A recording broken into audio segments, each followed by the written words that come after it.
Welcome to the video from the KC4DX DXpedition to Navassa Island 1972. This was shot in Super 8 by our good friend Steve, WA4VWV, on the trip. We had broken the team into two parts. Team A would arrive on Wednesday, Team B on Thursday, and this is Neil, WB4UPC with the 80-pound toolbox. Phil, W4GTS, with Bill Donovan's SB303 under his arm. And that's me, Chaz, W4GKF, with the SB401 under his arm. That's Bill's transmitter as well. We had brought with us as checked baggage everything that the DXpedition needed besides food, water, and gasoline. And since we were transiting Jamaica, we didn't have to pay Jamaican customs to come in and go out. But we did have to bribe the customs official a little bit. And you're about to see Chris Brennan, 6Y5CB there, bribing the customs official. I don't remember the size of the bribe, but it wasn't very big. 28 boxes, 800 pounds of stuff. And we had arranged for a couple of vans to meet us here at the Kingston Airport and take us to the marina in Port Antonio, where our ship was going to sail from. Several of us went off to get the vans, and there's Neil guarding all of our materials there in the customs house. The generators were Homelite 2500 watt jobs. They worked very nice, lightweight, and very reliable for us. Neil had engineered some power switching so we could just use one and then switch the other. Phil having his first rum drink in Jamaica. Phil was 52 at the time of the expedition and was nervous about that rope ladder you've seen and you're going to see more of shortly. But in good order, everything got loaded up and we were able to make our way to Port Antonio. I think it was about I want to say a 45-minute to an hour drive. Not too bad.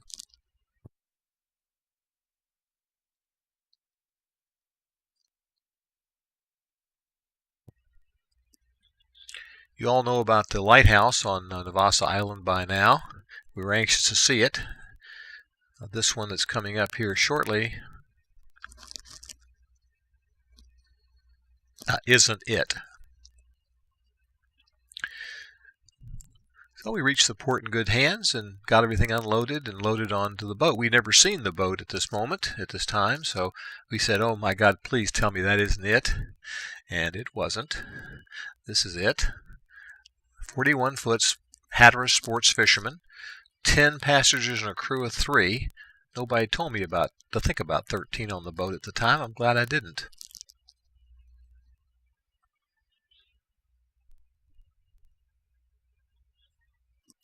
Nice little marina for 1972. Some big boats, some little boats. That's Neil. And coming up, the best indication you're in Jamaica is a lot of red stripe empties. Chris Brennan again, 6Y5CB, who was really invaluable helping us out. Next day we pick up Team B back at the airport. That's Wayne Green with a bad toupee. Don, at the time, WB4SST, now N4DK. And back in the back you'll see, this is Skip Staub, K4TMA. Bill, WB4WMG. Ray Cobb, K4PGM. Don Caston, N4DK.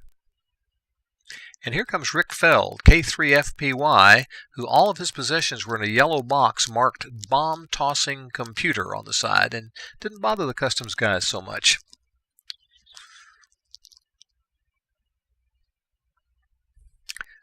Bill, Skip, Rick, Ray, and Wayne Green. And Neil with an 80-pound toolbox. He wouldn't let it out of his sight.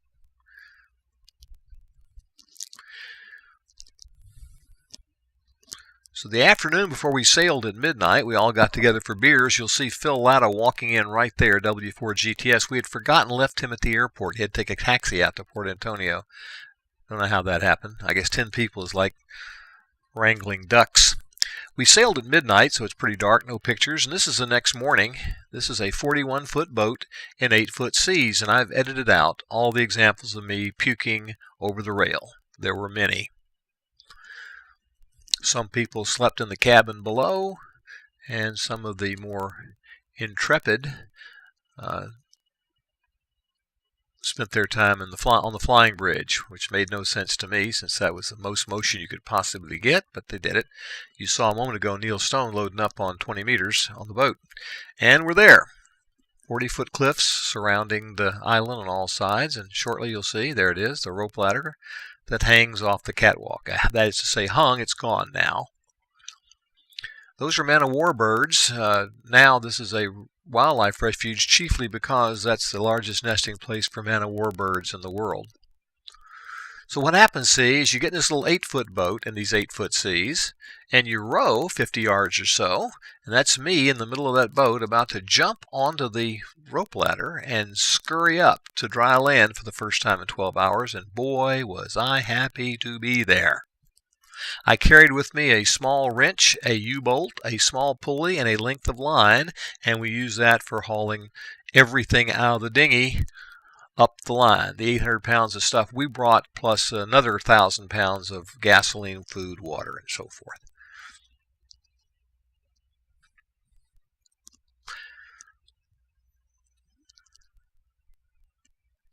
Finally on the air Friday night. This is the next morning on Saturday. That's Wayne Green at the microphone, and Don Caston and Bill Donovan. And that's Rick and Chaz, and left to right, blah, blah. We had 3 stations on the air. The S1, S500C, that's you see right there, and 2 Heathkit pairs. We had 3 on the air most of the time. You can't go on a Caribbean DXpedition without a sunset photograph, so this is ours.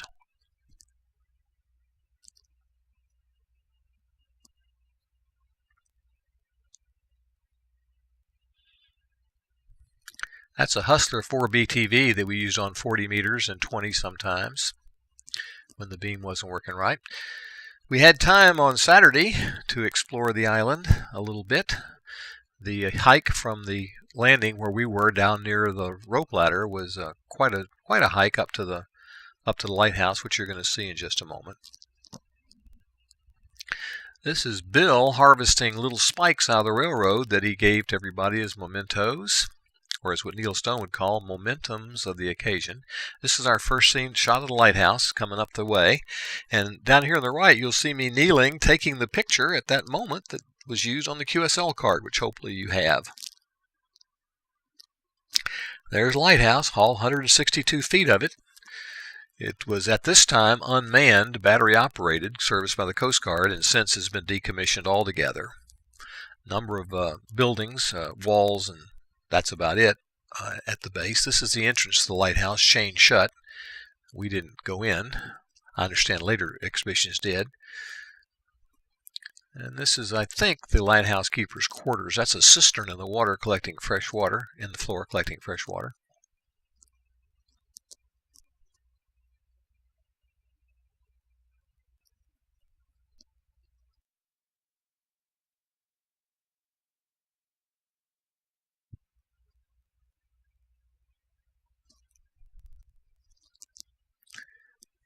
Place is pretty well trashed. There's a lot of junk lying around left by God knows whom. Mostly, I suspect, some of the Haitian fishermen who spend time today on that island.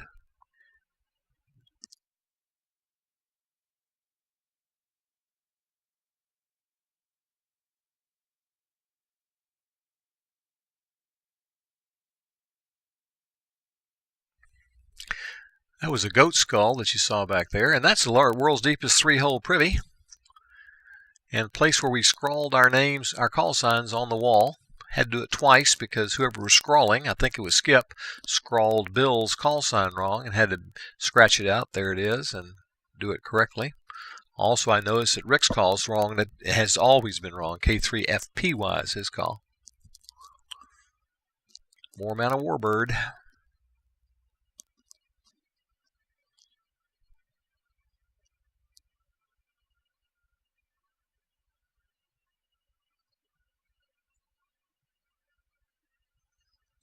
It was hot. Did I mention it was hot? It's May in the Caribbean. It's going to be hot. And this is a sample of the terrain. It's always this like rocky and tangled undergrowth, very difficult to navigate. And after 54 hours of being on the air, we're starting to pack this bad boy up. Took everything with us, as good citizens should do. So there was no trace of our having been there. That's how far away the boat was, about 50 yards offshore, and the seas were still not pretty rough. So again, Joseph and Richard rowed everybody to and fro. There's a scene when Steve's in the boat coming up. You'll see what it was like from the rowboat's point of view.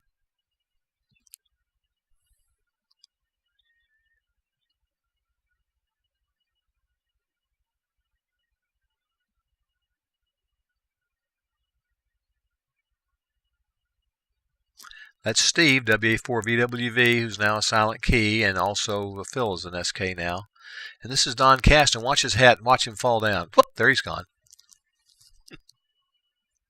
And over there, avoiding work, is Wayne Green taking pictures for the magazine, which you've seen from the August 72 issue of CQ of 73 magazine.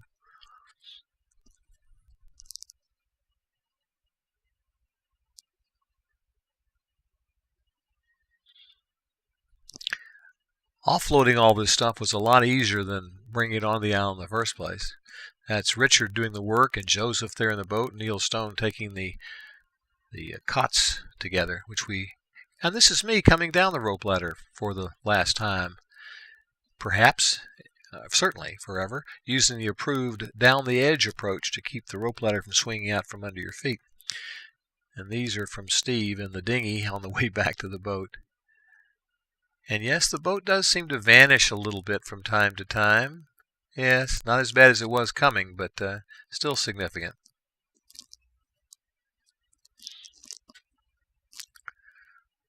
The good news is we made 5,500 contacts in 54 hours, and nobody got hurt. There were some cactus spines and a skinned knee or two, but thank goodness no one was hurt. Coast Guard had told us if someone had gotten hurt if they weren't coming for us, so we were pretty careful about that.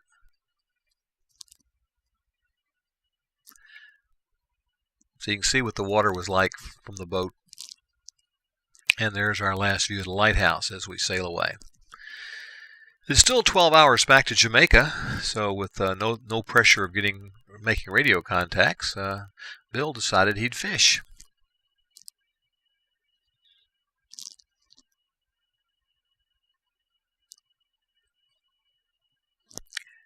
And we caught a fish, a wahoo. And the captain and crew took that home for dinner. So it was almost dark when we got back to Jamaica, and were met at the dock by a couple of our wives who'd come down. This is the whole team, 3 of whom are silent keys now. And Wayne's 90 as I do this, so that's cool. See ya.